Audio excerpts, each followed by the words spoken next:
Oi, tudo bem? Sou eu de novo, Consuelo Vanderlust. Voltei aqui hoje para contar para vocês uma história lá da África, uma história iorubá. Vamos ouvir?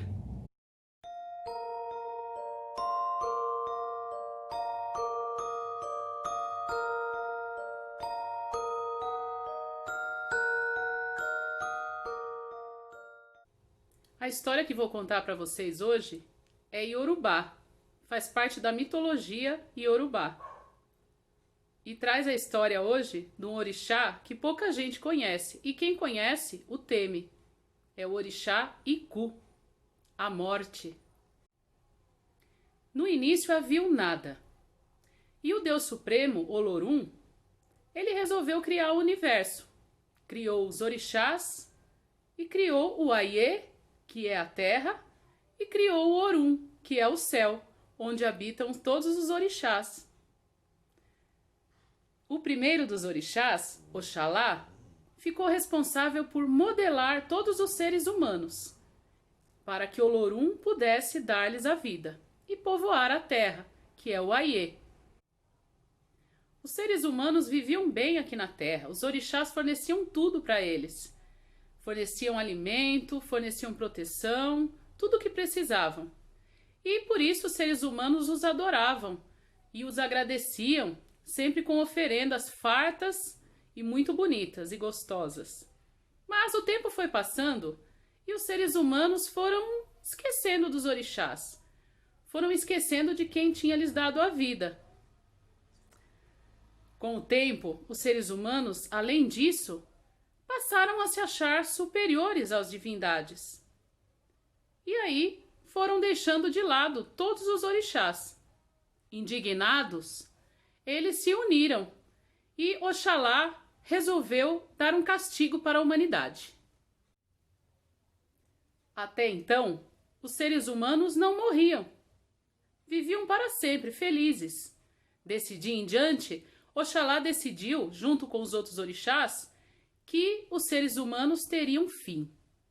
Para isso, ele criou Iku, a morte, que viria buscá-los na hora que eles terminassem a sua jornada aqui na Terra. A missão de Iku era simplesmente transportar as almas dos mortos do Aie para o Orum, mas ele não tinha poder nenhum em decidir em que hora isso aconteceria. Então Iku começou a sua missão pelo Aie. Quando era chegada a hora da pessoa terminar a sua jornada na Terra, Iku encostava o seu kumon, que era uma espécie de cetro com uma caveirinha na ponta, e a pessoa dormia e acordava já no Orum, que era a morada do céu. Ele saiu fazendo o seu trabalho e por muito tempo tudo correu bem. Quando dava a hora da pessoa, ele sentia um impulso e ia até lá e simplesmente, com cuidado, encostava o seu kumon e a pessoa morria. Num desses seus dias normais de trabalho, Iku encontrou Olojong Bodu, que era uma moça muito bonita. E ele acabou salvando-a, ela caiu no rio e ele a salvou. Ele apareceu com sua forma humana. E adivinha o que aconteceu? É isso mesmo, eles se apaixonaram à primeira vista. Iku, apaixonado, ele era a morte. Eles estavam cada vez mais apaixonados e resolveram ficar juntos. Iku era muito ocupado com o seu trabalho e Olojong Bodu achava que ele tinha outra mulher, já que ele era tão ocupado. Tão brava que ela ficou, Iku decidiu contar para ela a verdade. Ela não acreditava. De início, ela achou que era só coincidência o nome dele ser o mesmo nome da morte. E aí ele se revelou na sua forma verdadeira para ela. Mesmo assim, ela disse que queria ficar com ele e eles continuaram juntos. O tempo passou e eles tiveram um filho chamado Omoiku. O menino foi crescendo Olodjong-Bodu foi envelhecendo e Iku cada vez com mais medo de perder sua família. Afinal, ele era eterno. Ele até se fingia de mais velho, fazendo a sua forma física parecer mais velha, para que não assustasse a sua família. Um dia, ele estava lá fazendo o seu trabalho e ele sentiu um impulso de ir para sua casa. Ele estranhou de início, mas quando ele lá chegou, se deparou com uma cena horrível. Assim que ele entrou na sua casa, ele se deparou com sua mulher e o seu filho mortos, numa poça de sangue. Logo ele ouviu seu filho lhe chamar. Eram as suas almas, que ele teria que transportar até o Aie. Inconformado, Iku os levou até o Aie e lá na porta se despediu deles. Olodjong-Bodu disse que o esperaria nem se fosse pela eternidade.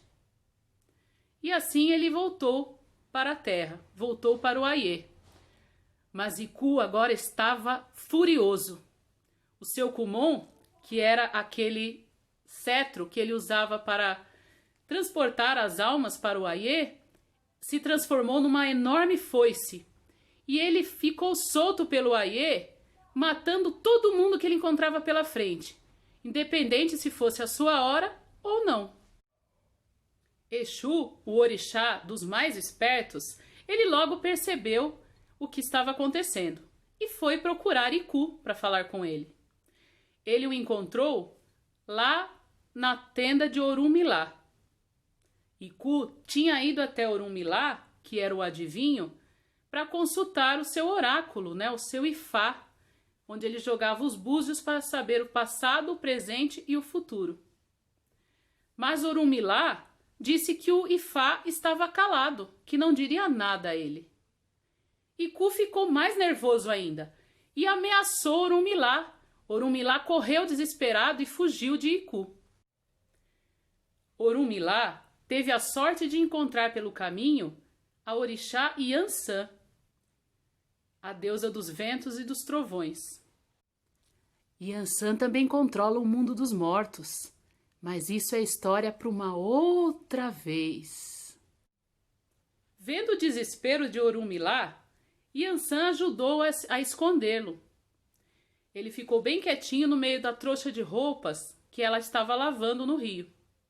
Iku logo apareceu enfurecido atrás dele. Ela mentiu, dizendo que ele tinha atravessado o rio.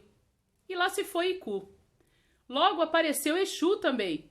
E Exu chamou Iku para uma batalha, para resolver toda essa questão. E se ele ganhasse, ficaria com aquela foice. Se aproveitando desse tempo que ganhou com a batalha entre Exu e Iku, Yansan saiu correndo e foi procurar o único que talvez pudesse resolver esse problema, Oxalá. Ela se surpreendeu quando conversou com Oxalá. Ele disse para ela que ele mesmo tinha forjado aquela cena de morte da família de Iku. Yansan não acreditou. Mas Oxalá, por que é que você foi fazer uma coisa dessa? Oxalá explicou que só ele tinha o direito de modelar os seres humanos e só Olorum poderia dar-lhes a vida. Iku, quando criou a mulher e o filho, ele criou da cabeça dele e ele não poderia ter criado vida. Iku é a morte. Segundo Oxalá e outros orixás, ele subverteu a ordem natural das coisas quando fez isso. E por isso, Oxalá decidiu dar um basta. Ele disse, além disso, que a família de Iku só existia enquanto ele estava lá na casa dele. A vontade dele de ter alguém para amar fez com que eles se materializassem. Iku não sabia que os tinha criado. E Olodjong-Bodu e Omoiku, seu filho, nem sabiam que não existiam. Yansan ficou furiosa com Oxalá. Disse por que ele mesmo não acabou com aquilo tudo, logo que ele viu que Iku tinha perdido o controle, estava enfurecido, destruindo tudo e a todos na terra. Oxalá não soube responder, mas Yansan contou para ele a solução.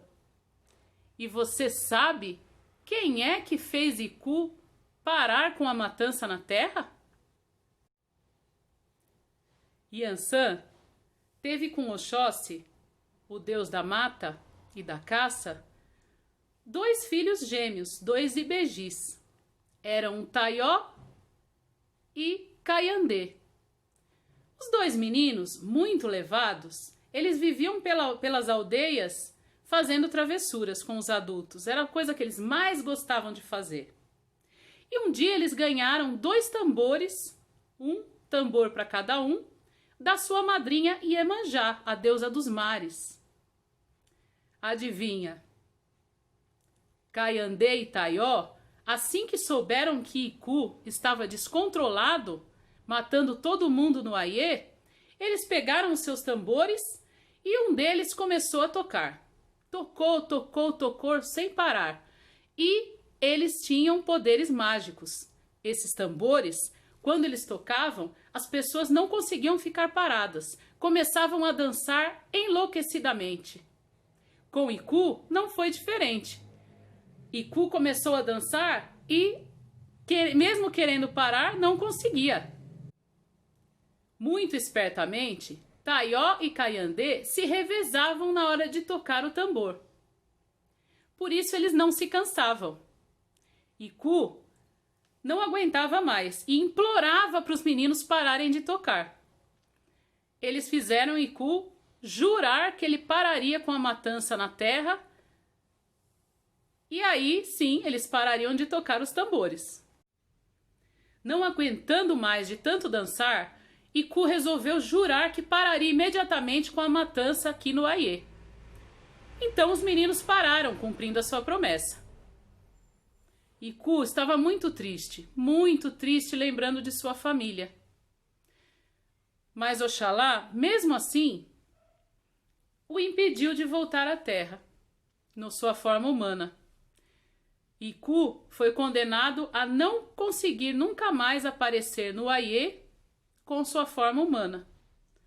Por isso, ele só é homenageado e lembrado nas nações Yorubá só no Axexê, que é o culto aos mortos e aos ancestrais. Espero que tenham gostado.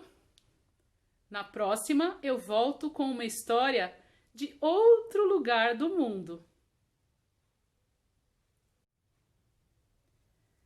Esse tecido maravilhoso que está aqui, ele é um ankara.